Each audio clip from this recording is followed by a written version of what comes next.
Hey yo, welcome to my channel. आपका time ज़्यादा नहीं लूँगा। ये सारे प्रोफेशनल कोर्सेज़ के लिए है, चाहे आप सीए कर रहे हो, सीएमए कर रहे हो, सीएफए कर रहे हो, बैफ कर रहे हो, कुछ भी कर रहे हो। बट ये 5 चीज़ें ऐसी कॉमन चीज़ें हैं जो कि आपको लंबे घंटे पढ़ाई करने से रोकती है। सबसे पहले मैं अपना क्विक इंट्रो दे दूँ। मेरा नाम है वंश, मैं हूँ एक सीए इंटर एक्सपीरियंट एंड पिछले 75 टू 80 डेज़ से मैं अपनी ओवरऑल जर्नी इस यूट्यूब चैनल पे डॉक्यूमेंट कर रहा हूँ। एंड आप मेरी जर्नी ईजिली देख सकते हो क्योंकि सारी वीडियोस अवेलेबल है मेरे इस चैनल पे कि मेरा पर्टिकुलर डे कैसा गया था।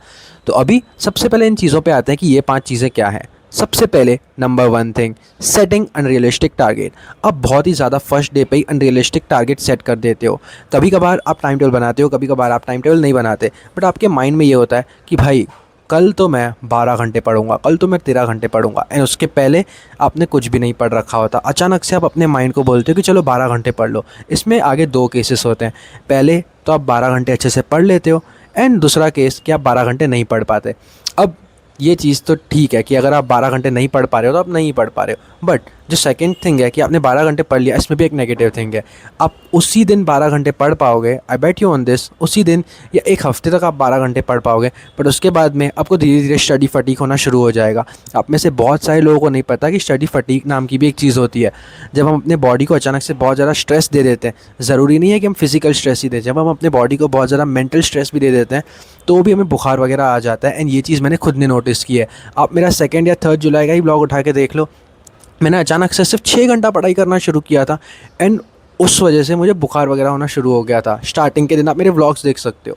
बट हमें मेन टॉपिक पे आना है कि हमें अनरियलिस्टिक टारगेट सेट नहीं करने हैं, हमें धीरे धीरे धीरे करके बढ़ना है। एंड ये मैं एक बहुत ही अच्छा कॉन्सेप्ट इस वीडियो के एंड में भी कवर करूँगा। सबसे पहली चीज़ ये थी कि अनरियलिस्टिक टारगेट मत सेट करो। अगर पहला दिन है ना, be easy on your self. पहले दिन पे कीप दिस इन माइंड कि हाँ, आज मेरे से जितना हो रहा है मैं उतना करूँगा, बट ज़ीरो पे नहीं छोड़ूंगा, कुछ तो लेवल ऊपर जाऊँगा। द सेकेंड थिंग इज़, बहुत सारी चीज़ें आपको डिस्ट्रैक्ट करती हैं पढ़ाई करने के बीच में, तो हो सके तो अपना मोबाइल साइड कर लो, या तो फिर ऐसी जो चीज़ें होती हैं जो कि इंस्टाग्राम वगैरह, रील्स वगैरह काफ़ी ज़्यादा आजकल लोग देखते हैं, उसे हो सके तो कम कर दो। मैं नहीं बोलूँगा सीधे डिलीट कर दो, मैंने तो ये स्टेप लिया था, मैंने सीधे डिलीट कर दिया था इंस्टाग्राम, बट आप चाहे तो आप उसे रिड्यूस भी कर सकते हो। बट मेन चीज़ ये ध्यान में रखो कि अगर आप एक बार पढ़ाई करने बैठ रहे हो ना, तो अपने माइंड को इतना तो स्ट्रांग बनाओ ही कि भाई मैं बीच में तो मोबाइल नहीं यूज़ करूँगा, चाहे कुछ भी हो जाए। या अपने माइंड के साथ ऐसे ट्रिक भी कर सकते हो कि जैसे वो नहीं होता है रिस्क एंड रिवॉर्ड वाली चीज़, कि हाँ चलो इतना पढ़ाई कर लेते हैं, उसके बाद में हमें रिवॉर्ड मिलेगा। रिवॉर्ड क्या होगा कि हम मोबाइल चलाएंगे। ये कर सकते हो, बट बीच में मत यूज़ करो मोबाइल, ठीक है। तो ये था हमारा second point. Now the third point is not making the time table. आप में से बहुत सारे लोग ऐसे सोचते हैं कि कल से पढ़ाई करना शुरू करूँगा। समझो मुझे ग्रुप 2 की पढ़ाई कल से शुरू करनी है, जिसमें 3 सब्जेक्ट हैं। तो मैं अपने मन को क्या बोलूँगा रात को सोने से पहले, कल मैं अपनी पढ़ाई शुरू करूँगा, 3 सब्जेक्ट करूँगा, 3-3 घंटे हो गया। बट ये कोई टाइम टेबल नहीं होता। इन रियल लाइफ एक स्केड्यूल बनाया जाता है जिनमें आप टाइम परफेक्टली अलॉट करते हो, टाइम फ्रेम देते हो कि हाँ मैं सुबह को 7 बजे उठूँगा, 7 से 7:30 में मैं अपनी सारी चीज़ें कर लूँगा, मॉर्निंग रिफ़्रेशमेंट्स। उसके बाद में 7:30 से लेकर 9:30 तक मेरा फर्स्ट स्लॉट होगा, इसमें मैं ये सब्जेक्ट करूँगा, ये टॉपिक्स कवर करूँगा। जब आप इतना प्रिसाइज टाइम टेबल बनाते हो ना, तो आपको वो फॉलो करने का मन भी होता है।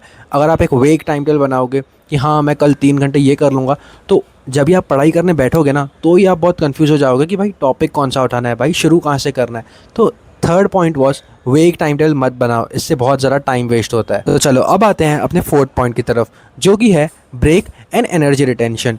जब भी हम बहुत सारे घंटे कंटिन्यूस पढ़ते हैं ना, तो अपनी एनर्जी भी बहुत ज़्यादा धड़ल्ले से कम होने लग जाती है। बट उसी जगह अगर हम थोड़े थोड़े घंटे पढ़ें, समझो थोड़े थोड़े का मतलब ये नहीं 1-2 घंटे, थोड़े थोड़े का मतलब समझो हम 3 घंटे पढ़ें, उसके बाद में हम ब्रेक लें, हम और 3 घंटे पढ़ें या 2.5 घंटे पढ़ें, उसके बाद में ब्रेक लें, तो जो एनर्जी होती है ना, जो कम हो गई होती है, फिर से थोड़ी सी रिटेन होती है, देन वो कम होती है, देन वो रिटेन होती है। बट जब भी आप एक साथ पूरा पढ़ना शुरू कर देते हो, तो एनर्जी धीरे धीरे धीरे धीरे कम होने लग जाती है। एंड बाद में अगर आप ब्रेक लो भी, तो भी आपको बहुत ज़्यादा ऐसे लो फील होने लगता है। तो मैं तो ये बोलूँगा, एंड ऐसे मैंने खुद ने भी किया है, कि मैं 2.5 या 3 आवर्स मैक्सिमम पढ़ता था, देन बीच में एक ब्रेक लेता था। एंड अगर आप मेरा रूटीन भी देखोगे ना स्टार्टिंग वाला, तो मैं बीच में तो 1 घंटे की ब्रेक लेता था, जिसमें मैं जिम भी कर लेता था। तो जिम से बहुत ज़्यादा माइंड फ्रेश होता है। एंड अगर आप फिटनेस में नहीं हो ना, फिटनेस तो आपको फॉलो करना ही चाहिए। तो फोर्थ पॉइंट अपना ये था कि हाँ, ब्रेक ज़रूरी है, ब्रेक लिया करो बीच में। Don't go hard on your self कि भाई आज मैं 6 घंटे कंटिन्यूस पढ़ूंगा।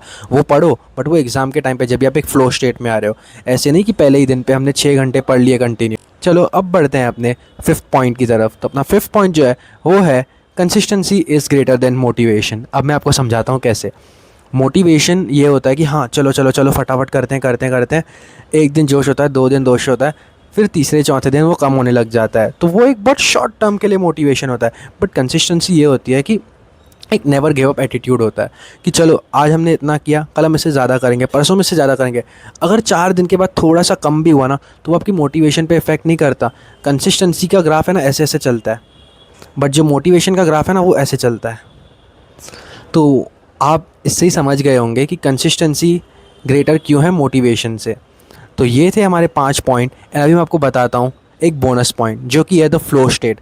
The flow state of mind is that state of mind कि समझो कभी आप ऐसे ही पढ़ने बैठ गए, आपने 4 से 5 घंटे पढ़ लिए, बट आपके मन को पता भी नहीं चला कि भाई ऐसे निकल गए 4 से 5 घंटे। वो होता है फ़्लो स्टेट। फ़्लो स्टेट कैसे अचीव करना है बहुत ही फटाफट से मैं आपको बताऊंगा।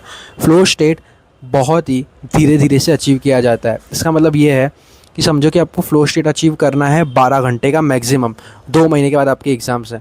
तो आपको धीरे धीरे जाना है। मतलब मैं अपना एग्ज़ाम्पल देता हूँ। मेरे एग्ज़ाम से सितंबर में जब मेरा पीक था लास्ट के 2 हफ्ते, तब मैंने 12 से लेकर 15 घंटे की पढ़ाई की थी। तो ये चीज़ मैंने फर्स्ट डे से ही कंटिन्यूस नहीं रखी थी। जब से मैंने अपना रूटीन शुरू किया था, मैंने अपना रूटीन जुलाई से शुरू किया था। जुलाई में 6 घंटे से 7.5 घंटे रखी थी, अगस्त में 7.5 से 8 घंटे रखी थी, एंड देन सितंबर में 10 से लेकर 15 घंटे के बीच में मैंने अपनी कंसिस्टेंसी रखी थी। तो ये ग्राफ ऐसे ऊपर गया। तो ये होता है फ़्लो स्टेट। तो आज का वीडियो मुझे एक शॉर्ट एंड सिंपल वीडियो ही रखना था। अननेसेसरी टॉक्स नहीं करूँगा। आपको पता चल गया आपको क्या करना है, तो मैं आपका सारा टाइम वेस्ट नहीं करूँगा। वीडियो अगर अच्छा लगा तो नीचे लाइक शेयर एंड सब्सक्राइब कर देना। Thank you so much for watching. Lots of love. मेहनत करते रहो। Bye bye, take care, see you.